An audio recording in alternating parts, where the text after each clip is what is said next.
ప్రభుత్వంలో ఉన్నప్పుడు అందరూ హీరోలే. వాళ్ళ చుట్టూ ఉన్న నాయకులు గాని, ముఖ్యమంత్రి చుట్టూ ఉండే అనుచరులు గాని అందరూ హీరోలే. అధికారం దిగిపోయే మాత్రం అందరూ అవినీతి పరులైపోతారు. ఇప్పుడు గతంలో చంద్రబాబు గారి హయాంలో కూడా స్కిల్ డెవలప్మెంట్ కుంభకోణానికి సంబంధించి అప్పట్లో పెండియాల శ్రీనివాస్ అనే ఒక వ్యక్తి, అది కూడా బాబు గారి పిఎస్గా ఆయన కొనసాగారు. అప్పట్లో ఆయన మీద కేసులు, ఆయన ఇళ్ల మీద సోదాలు, తనిఖీలు చాలానే జరిగినాయి. ఇప్పుడు జగన్మోహన్ రెడ్డి గారి హయాంలో మొన్న చాలా మంది వైవి సుబ్బారెడ్డి పిఏ కానీ ఇప్పుడు కేఎన్ఆర్ వరకు చాలా మంది వరుసగా బాలాజీ గోవిందప్ప దగ్గర నుంచి వరుసగా అరెస్టులు, లేదంటే వాళ్ళ మీద కేసులు, లేదంటే వాళ్ళ మీద అవినీతి ఆరోపణలు. అంటే ఇవి రాజకీయంగా జరిగేవా, లేదంటే నిజంగా అధికారంలో ఉన్నప్పుడు వీళ్ళ ఆస్తులు కూడబెట్టుకోవడానికో వీళ్ళు సంపాదించడానికో అక్రమ మార్గాలు ఎంచుకుంటారా? ఇదైతే ఖచ్చితంగా ప్రజలు ఒక చర్చకైతే వస్తుంది. ఇదే అంశం మీద చర్చించే ప్రయత్నం చేద్దాం సార్. ఇందులో రెండు కోణాలు చూడాలేమో. రాజకీయంగా ఒకప్పుడు జగన్ ఏదైతే చేశాడో వీళ్ళ పిఎస్ఎల్ని వీళ్ళ పిఏఎల్ మీద ఎలాగైతే అప్పుడున్న ఆరోపణల మీద విచారణలు చేయించి ఎలాగైతే కేసులు పెట్టారో ఇప్పుడు కూడా సేమ్ అదే ప్రతీకార రాజకీయం కొనసాగుతుందా, లేదా నిజంగా అధికారంలో ఉన్నప్పుడు కొంతమంది జగన్ పక్కన ఉన్న వాళ్ళు, చంద్రబాబు పక్కన ఉన్న వాళ్ళు అవినీతికి పాల్పడి బాగా కూడబెట్టుకుంటారా? ఇక్కడ సమస్యలా ఏంటంటే జగన్ చేసిన దానికి 100 రెట్లు కూచేయాలన్నది ప్రయత్నం. ఇక్కడ జగన్ టైంలో చంద్రబాబు గారి చుట్టూ ఉన్న వాళ్ళందరినీ ఏం పట్టుకోవాలా, పిఏ శ్రీనివాస్ కూడా వీళ్ళు ఏం పట్టుకోవాలా.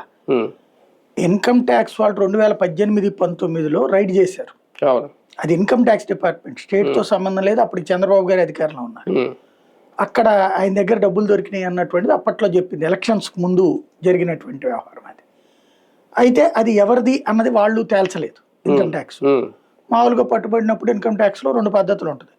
ఒకటి పెనాల్టీ అమౌంట్ వేయటం, రెండవది శిక్షించడం. ఇన్కమ్ ట్యాక్స్ వాళ్ళుగా శిక్షించడానికి ఉండదు, వాళ్ళు మళ్ళీ ఈడీకి అప్పచెప్పాలి. ఈడీకి వాళ్ళు ఏం అప్పచెప్పాల. ఇన్కమ్ ట్యాక్స్ మేబీ దానికి పెనలైజేషన్ ఎంత దొరికిందో అంత పెనాల్టీ వేయచ్చు, లేకపోతే ఆ మొత్తాన్ని పెనాల్టీ కింద చేయొచ్చు, లేదా దాంట్లో ట్యాక్స్ కట్టే 30% దానిపైన ఇంకో 10% వేయించి మిగతా డబ్బులు ఇచ్చేయచ్చు. అదేం జరిగిందో బయటికి రానియాలి. అంటే ఆస్తులు సీజ్ చేయొచ్చు. అంటే ఈడీ అయితే అటాచ్ చేస్తుంది కదా, ఇన్కమ్ ట్యాక్స్ అట్లా చేయదు. మనకి నోటీస్ ఇచ్చి మన దగ్గర ఉన్న అమౌంట్ ఇప్పుడు మనం 100 రూపాయలకి మన దగ్గర ఉంది, మనం దానికి 30 రూపాయలు ట్యాక్స్ కట్టడానికి ఎగ్గొట్టి ఈ డబ్బులు మన దగ్గర ఉంచుకున్నాం అంటే 100కి 200 పెనాల్టీ వేయచ్చు, లేదా 40 రూపాయల పెనాల్టీ వేసి 60 రూపాయలు నీ దగ్గర ఎట్టు పెట్టుకోని చెప్పొచ్చు. ఇది వాళ్ళకున్న డిస్క్రిషనరీ పవర్. యాక్చువల్ గా మీడియా అయితే అది డెప్త్ గా వెళ్ళి మనం తెలుసుకుంటాము, ఆ డిపార్ట్మెంట్ వాళ్ళతో కనుక్కొని ఏదో రాస్తాం, రాయలేదు. ఈవెన్ సాక్షి వాళ్ళకి కూడా తెలియలేదు. ఈవెన్ యాంటీ మోడీ గవర్నమెంట్ అప్పుడు వెళ్ళిన టైంలో జరిగింది ఇది. అప్పుడు పోనీ వాళ్ళు బయట పెట్టాల, బీజేపీ వాళ్ళు, అది అయిపోయింది. తర్వాత దాన్ని వీళ్ళు వాడే ప్రయత్నం చేశారు. ఎలాగా, చంద్రబాబు నాయుడికి సంబంధించి స్కిల్ డెవలప్మెంట్ కుంభకోణంలో డబ్బులు ఏదో ఒకటి చూపించాలి. వీళ్ళు ఎక్కడుందో చూపించడం వీళ్ళ వల్ల కావట్లా. లిక్కర్ కుంభకోణం కానీ దేనికైనా సరే. ఇప్పుడు జగన్ కేసులో ఎట్లయితే డబ్బులు చూపించడం కుదరక లిక్కర్ కేసులో వీళ్ళే 11 కోట్లు పెట్టి, అది ఎవడు ఫామ్ హౌస్ లోనే పెట్టి, అది రాజకేశ్వర రెడ్డిది అని చెప్పి, రాజకేశ్వర రెడ్డి దాని మీద కోర్టు కేసి అర్జెంటుగా దాని మీద పక్కన పెట్టించిన డబ్బులన్నీ ఫింగర్ ప్రింట్లు ఎవరైనా తీపిద్దాము, వాళ్ళందరినీ అప్పుడు నాదైతే నన్నే పెట్టుదురు కానీ మా వాళ్ళదైతే లేకపోతే అని పెట్టగానే రాత్రికి రాత్రి అర్ధరాత్రి పూట కూడా బ్యాంకు తెరిపించి మరి డబ్బులు మిగతా కట్టల్లో కలిపేశారండి అని చెప్పారు చూడండి. అట్లాంటి డ్రామా నడిచింది. అట్లాంటి సిచ్యుయేషన్ ఇక్కడ ఏది వీళ్ళు క్యాష్ ది అప్పుడు అది లేదు.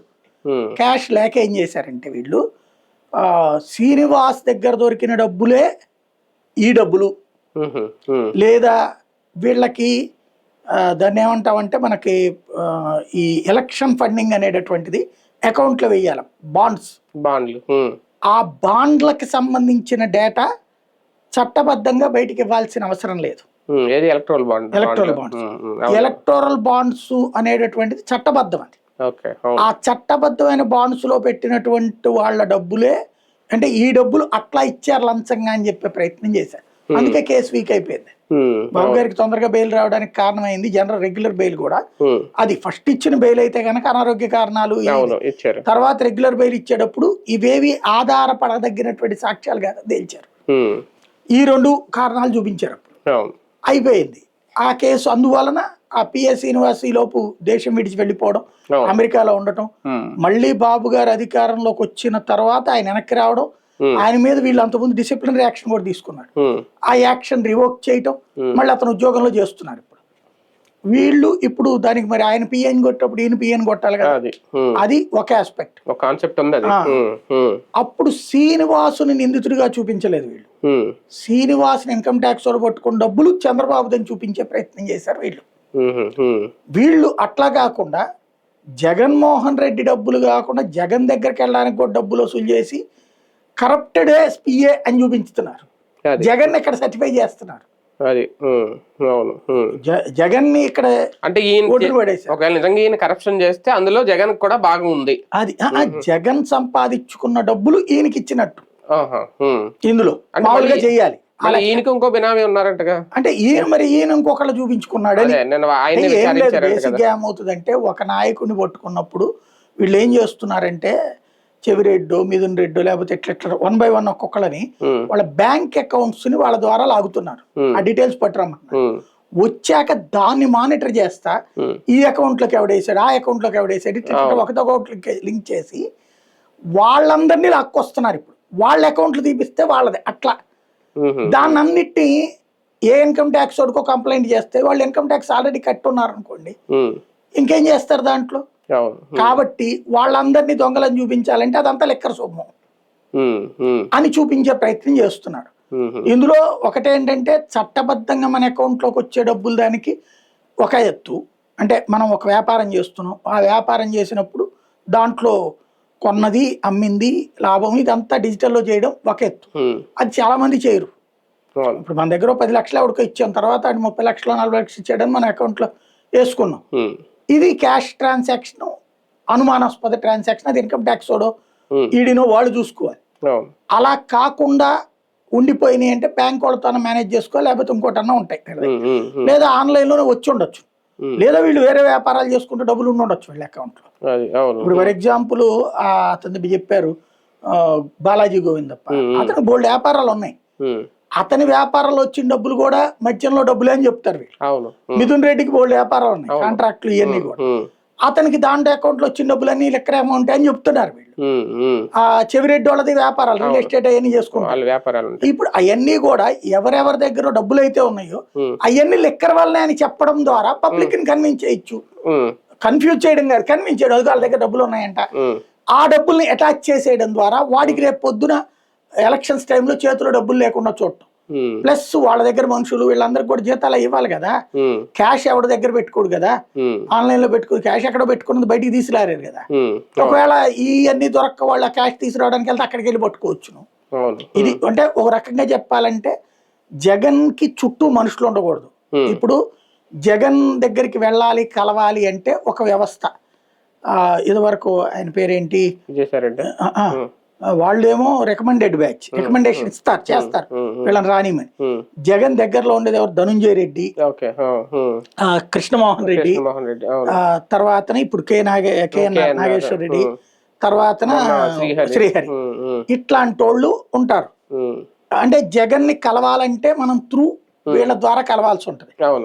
కార్యకర్త అయినా నాయకుడైనా ఎవరైనా సరే, విజయసాయి రెడ్డి సిఫార్సు చేసినా, సజ్జల సిఫార్సు చేసినా, ఏ మంత్రి సిఫార్సు చేసినా, జగనే రమ్మన్నా ముందు మనం అక్కడికి పోతే ఆ రిసెప్షన్ దగ్గరను వీళ్ళ దగ్గర కలవాలి. లేదా మనం చెప్పి ఏ కారణాన్ని కలవాలనుకుంటున్నామో వాళ్ళకి చెప్తే వాళ్ళు కన్విన్స్ అయ్యి జగన్ ని కన్విన్స్ చేస్తే జగన్ రమ్మనమంటే కలవాలి. వాళ్ళని ఇక్కడ తొక్కేస్తున్నారు. వాళ్ళని ఎప్పుడైతే రిస్ట్రిక్ట్ చేసే అంటే భయపెట్టేస్తున్నారు, జగన్ చుట్టూ ఉన్న వాళ్ళని భయపెట్టేస్తున్నారు. రెండవది ఇదంతా ఎకో సిస్టమ్. జగన్ కి ఎవరితో కాంటాక్ట్స్ ఉన్నాయో వీళ్ళకి తెలుసు, జగన్ దగ్గరికి ఎవరు వస్తారో వీళ్ళకి తెలుసు, జగన్ ఎవరి దగ్గరికి వెళ్తాడో వీళ్ళకి తెలుసు, జగన్ ఎవరితో మాట్లాడుతుంటాడో వీళ్ళకి తెలుసు. వీళ్ళని విసిగించడం ద్వారానో, నవ్వుతా మాట్లాడడం ద్వారానో, బెదరేసి మాట్లాడడం ద్వారానో, లేదా వీళ్ళ ఫోన్లు లాక్కోవడం ద్వారానో, వీళ్ళ ల్యాప్టాప్లు తీసుకోవడం ద్వారానో, వీళ్ళ ఇళ్లలో వెరిఫికేషన్ ద్వారానో అట్లాంటి డీటెయిల్స్ అయ్యో పట్టుకుంటే అంటే డైరెక్ట్ గా వెళ్ళి నేను ఎంక్వైరీ చేస్తానంటే కుదురుద్ది. ఇప్పుడు కేఎన్ఆర్ ఇంటికి పోయారు, ఆయన దగ్గర ఏ డాక్యుమెంట్స్ ఉంటాయి, అవన్నీ పట్టుకుని అందులో ఏదో నాయకుడికి ఏదో లేకుండా మళ్ళీ ఆ నాయకుడిని పట్టుకుంటే ఎట్లా. ఇది ఇప్పుడు ఇదే ఎట్లా అంటే గాలిలో రాయేసి, అంటే కొండకి వెంట్రుకేస్తారు, వస్తే కొండ పోతే వెంట్రుకు పోద్ది.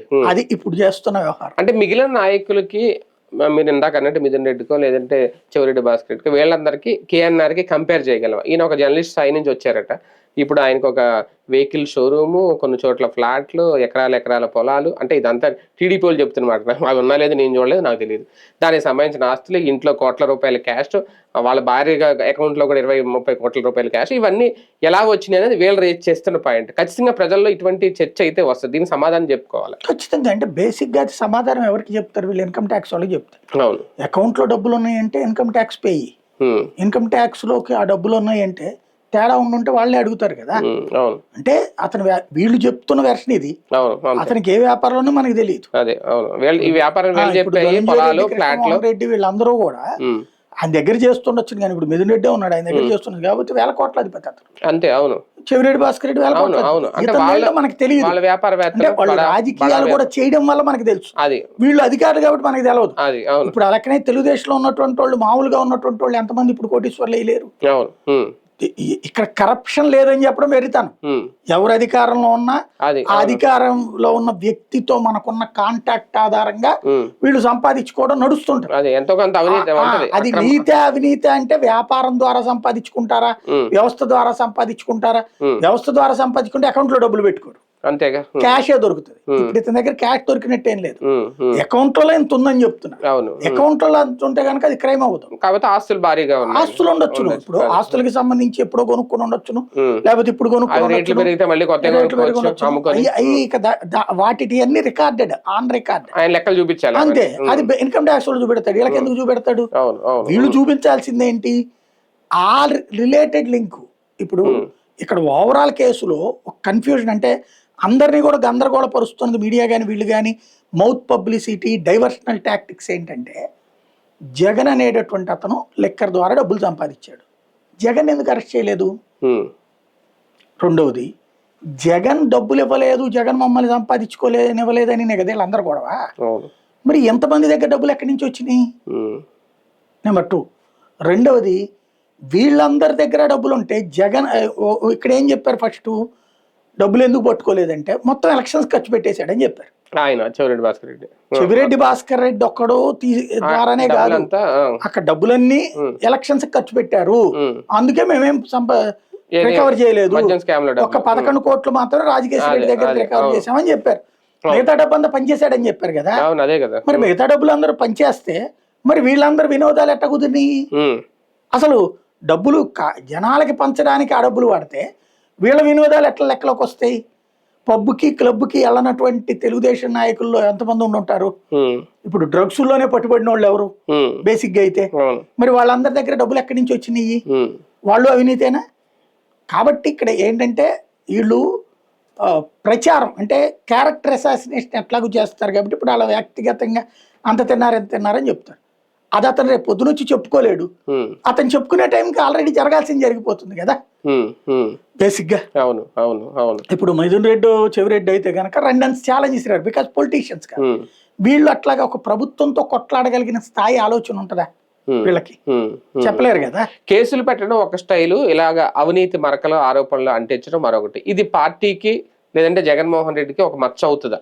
ఉండదు. ఎందుకు ఉండదు అంటే ఇది సపోర్టింగ్ ఎవిడెన్స్ అన్నమాట. ఇప్పుడు జగన్ గొడ్డలి పార్టీ, జగన్ దుర్మార్గుడు, జగన్ అంతా లంచగొండి, జగన్ అంతా డబ్బులు తినేశాడు, ఇది ఇక్కడ కార్యకర్తలు ఏమని ఫీలింగ్? తెలుగుదేశం వాళ్ళు అయితే తినేస్తున్నారు, మమ్మల్ని తినవలేదని ఫీలింగ్. నాయకులు, చిన్న స్థాయి నాయకులందరితో కూడా అదే ఫీలింగ్ కదా. ఆ ఫీలింగ్ ఉన్న వాళ్ళందరూ కదా, చూడండి రా మీకు ఎవరికి పెట్టలేదు జగన్, ఇదిగో తను ఎంతమంది తిన్నారు అతనితో కలిసి, వీళ్ళందరికీ పెట్టాడు కానీ మీకు పెట్టలేదు. ఇది ఒక స్పర్ధ క్రియేట్ చేయడం ఒక ఆస్పెక్ట్. రెండోది వచ్చేటప్పటికి జగన్ అవినీతి పరుడే అన్నది జనంలోకి తీసుకువెళ్ళడం. మూడోది వచ్చేటప్పటికి ఇప్పుడు అతని పక్కన ఉన్న వాళ్ళందరూ కూడా అవినీతి పరులే అన్నది క్రియేట్ చేయడం. ఓవరాల్ గా ఇదంతా కూడా ఒక ఎకో సిస్టమ్ మెయింటైన్ చేస్తారు.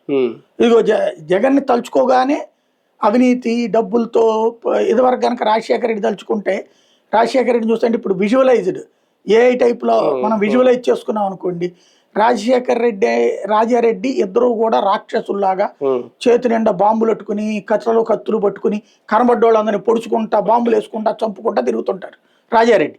ఆ రాజారెడ్డి నీడలో రాజశేఖర రెడ్డి వస్తాడు, ఈయన అందరినీ నరుక్కుంటా వెళ్తాడు వేటకోడవాళ్ళతో. ఆ తర్వాత జగన్మోహన్ రెడ్డి వస్తాడు, గొడ్డలతో నరుక్కుంటా వెళ్తాడు. ఇది మనకు విజువలైజేషన్. అదే సందర్భంలో డబ్బులు ఇట్లా కుప్పలు నీ ఇంట్లో ఉన్నది, నా ఇంట్లో ఉన్నది, ఇట్లా లాక్కునేసి డబ్బులు అని ఇప్పుడు దాని టైంలో ఎట్లా చేశారు?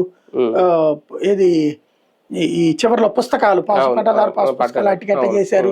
ల్యాండ్ టైటిలింగ్ యాక్ట్ కేంద్ర ప్రభుత్వాన్ని అమలు చేస్తారు, ఇప్పుడు కూడా చేస్తున్నారు.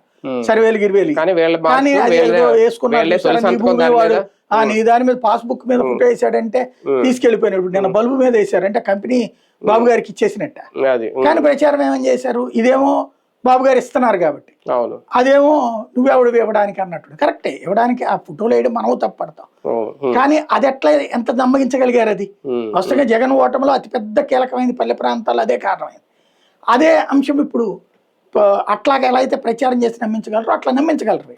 తప్పు జరిగినా జరగకపోయినా సర్ది చెప్పుకునే ప్రయత్నంలో వైసీపీ కూడా ఫెయిల్ అవుతుంది. ఇప్పుడు ఈయన పిఏ పర్సనల్ అసిస్టెంట్ అని అందరికీ తెలుసు, కాదు పొలిటికల్ అనలిస్ట్ అని చెప్పడం అది కొంచెం అవతలకి అవకాశం ఇచ్చినట్టు అవ్వట్లేదు. అంటే ఇక్కడ మీకు ఒక విషయం మిస్ అవుతున్నారు. అంటే నేను అదే అంట, మామూలుగా అయితే ఏది జర్నలిస్ట్గా కూడా అనుకున్నాను, కానీ ఒక ప్యాటర్న్ మార్చాడు జగన్.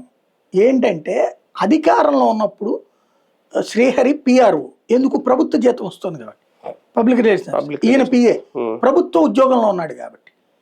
ఇప్పుడు అలా లేరు, వీళ్ళకి సెక్యూరిటీ కల్పించడానికి ఏం చేశారంటే పార్టీ డిజిగ్నేషన్స్ ఇచ్చారు.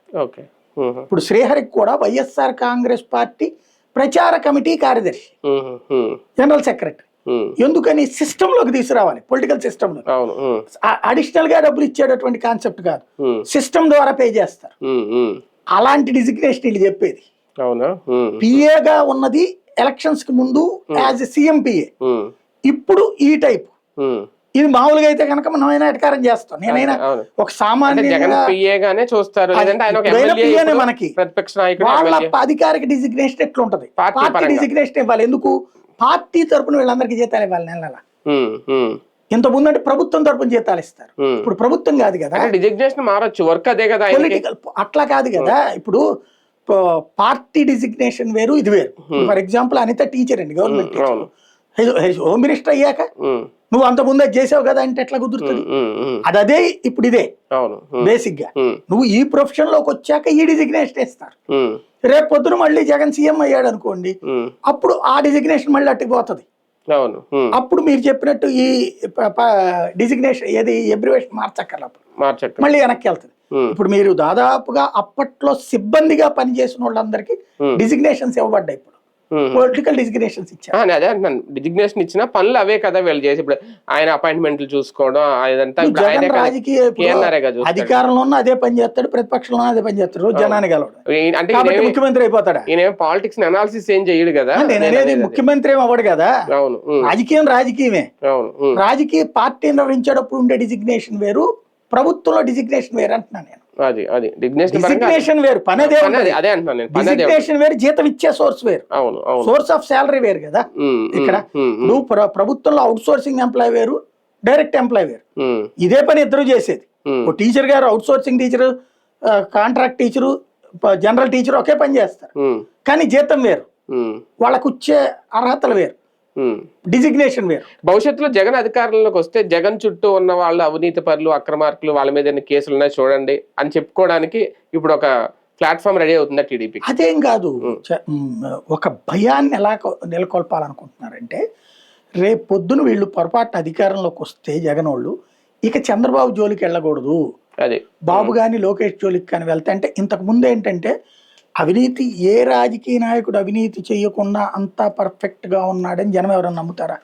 ఎక్సెప్ట్ ఎన్టీ రామారావును, మిగతా వాళ్ళందరిది కూడా తిన్నారని అనుకుంటారు. అది రాజశేఖర రెడ్డి అయినా చంద్రబాబు అయినా ఎవరినైనా సరే తినరు అనుకోరు. ఎందుకంటే జనాలకి డబ్బులు ఇస్తున్నారంటే ఇలా నోట్లు ప్రింట్ చేస్తారు కదా, లేదా ఆస్తులు అమ్ముకుని ఏమైనా తెస్తారా?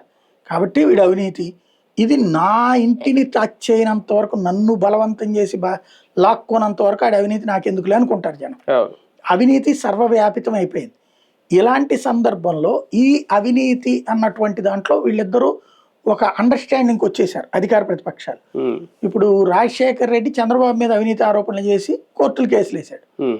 తను ముఖ్యమంత్రి అయ్యాక మరి దాని ఆధారంగా కేసు పెట్టి అరెస్ట్ చేయొచ్చు కదా, చేశాడా? ఏం చేశాడు? కేసులు ఎత్తేసాడు, విత్డ్రా చేసుకున్నాడు. అదేమంటే లాయర్ అబద్ధం చెప్పాడు అంటాడు. లాయర్ కాదు, వీళ్ళిద్దరి మధ్యన అగ్రిమెంట్ ఉంటది. ఎలక్షన్స్ ముందు చంద్రబాబు దించాలనుకున్నప్పుడు రాజశేఖర రెడ్డి అవి చేస్తాడు. అలాగే చంద్రబాబు నాయుడు రాజశేఖర రెడ్డి మీద బోల్డ్ ఆరోపణలు చేశాడు. మరి తను ముఖ్యమంత్రిగా ఎందుకని అరెస్ట్ చేయలేదు, ఎందుకు జైల్లో పెట్టలేదు? తను ఇప్పటికి కూడా చెప్తారు కదా, మా ఏది క్రిమినల్స్ రాజారెడ్డి రాజశేఖర రెడ్డి, మరి 22 సంవత్సరాలు తెలుగుదేశం అధికారంలో ఉంది కదా, అప్పట్లో 14 సంవత్సరాలు ఉంది కదా, మరి ఎందుకు అరెస్ట్ చేయలేదు రాజశేఖర రెడ్డిని కానీ రాజారెడ్డిని కానీ? మర్డర్లే చేస్తారు, రోడ్డు మీద అందరినీ నరుక్కుంటూ పోతారని చెప్పినప్పుడు ఎందుకు చేయలే? అవినీతి ఎందుకు పట్టుకోలేదు? లేదు. తర్వాత రాజశేఖర రెడ్డి సీఎం దిగిపోయాడు, రాజశేఖర రెడ్డి సీఎంగా ఆయన చనిపోయాడు, ఆయన ఉండగా అవినీతి చేశాడని జగన్ని జైల్లో పెట్టారు. తర్వాత జగన్ మీద మరి ప్రభుత్వం ఎందుకని డబ్బులు ఏం తీసుకోలేదు జగన్ దగ్గర నుంచి? ఎందుకని చెప్పి ఇవన్నీ బయటికి రాలేదు. కాబట్టి ఇవన్నీ ఏంటంటే అప్పట్లో ఒక అండర్స్టాండింగ్ కూడా 60-40. అధికారంలో ఉన్నప్పుడు 60 పైసలు నేను తీసుకుంటా, ప్రతిపక్షంలో ఉన్న నువ్వు 40 తీసుకో, నువ్వు వస్తే ఇట్లా అనేది జరిగిపోయేది. ఒక అండర్స్టాండింగ్ తో జరిగిపోయేది. అట్లాంటి దాంట్లో ఫస్ట్ టైము దాన్ని ఏమంటాము, ఒక అనధికారిక సంప్రదాయం. ఈ అనధికారిక సాంప్రదాయాన్ని బద్దలు కొట్టింది చంద్రబాబు నాయుడు ఆన్ జగన్. జైల్లో పెట్టించి ఇబ్బంది పెట్టించాడు. ఆ కక్ష తీర్చుకోవడానికి జగన్ చంద్రబాబుని జైల్లో పెట్టించాడు, ఇబ్బంది పెట్టాడు. దెన్ క్రిమినల్ టర్న్ తీసుకుంది కరప్షన్ అనేది క్రిమినల్ టర్న్ తీసుకుంది. ఈ క్రిమినల్ టర్న్లో మూడవ పార్శ్వం ఇది ఏంటంటే ఒకళ్ళనొకళ్ళు భయపెట్టుకోవడం. ఇప్పుడు చంద్రబాబు నాయుడు అవినీతి పరుడు, ఆయన చుట్టూ ఉన్న వాళ్ళందరూ అవినీతి పరులనే ముద్ర ఆ పిఎస్ శ్రీనివాస్ ద్వారానో ఇంకొకళ్ళ ద్వారానో వేసే ప్రయత్నం జగన్ చేశాడు. ఐఏఎస్ ఆయన అప్పుడు ఐఏఎస్ వాళ్ళని కూడా విచారణకు పిలిచారు కదా, రమేష్ని వీళ్ళని, అట్లాగా స్కిల్ డెవలప్మెంట్ దాంట్లో అట్లాగా విచారించి ఏడిపించారు. కాబట్టి ఇప్పుడు ఈయన దగ్గర పనిచేసిన అధికారులు ఐఏఎస్ వీళ్ళందరినీ ఏడిపించడం చేసుకొచ్చారు.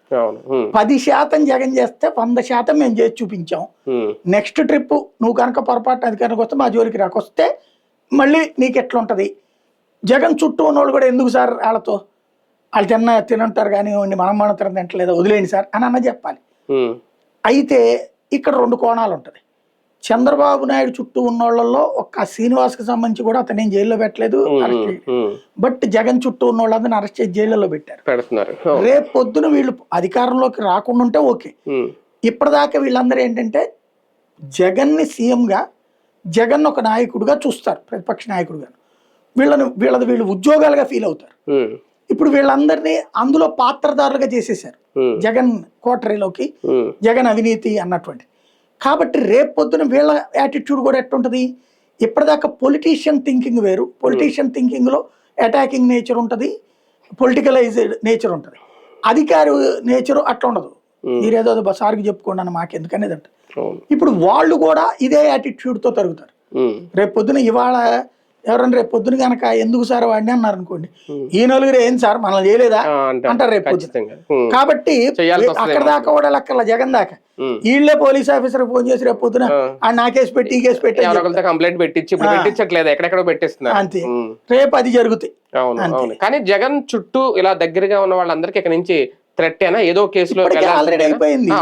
మిగిలారు అనుకున్నాను, అంతే. ఇద్దరిది కూడా క్లియర్ చేశారు వీళ్ళు, అంటే దాదాపు క్లియర్. ఇంకా అంతే. ఇదివరకు కృష్ణమోహన్ రెడ్డి ధనంజయ రెడ్డి కెలకడమే జగన్ ఇంటర్నల్ గా కెలికినట్టు. ఇప్పుడు వీళ్ళిద్దరిని కూడా కెలకడం అంటే ఆటోమేటిక్ గా పిఏపిఆర్ వాళ్ళు కూడా గెలికారంటే ఇంకా స్టేజ్ పెరిగిపోయినట్టు. ఇంకెవరు లేరు. ఇంకా జగన్ దగ్గర జగన్ ఒక్కడే ఉన్నాడు. జగన్ ఒక్కడే ఉన్నాడు. జగన్ జోలికి పోరంటారా? రైట్, చూద్దాం. మొత్తానికి నిజంగా కేఎన్ఆర్ విషయంలో ఒక పెద్ద ప్రచారమే జరుగుతుంది, పెద్ద ప్రచారమే చేస్తుంది టీడీపీ. ఆయన అన్ని ఆస్తులు ఎలా వచ్చినాయి, అంత కోట్ల రూపాయలు ఎలా కూడా పెట్టారు, ఇది ఎంతవరకు పార్టీకి మచ్చ అవుద్ది, దీని మీద నిజంగా నిరూపించుకుంటారా, తదుపరి కార్యాచరణ ఎలా ఉంటుంది వేచి చూద్దాం.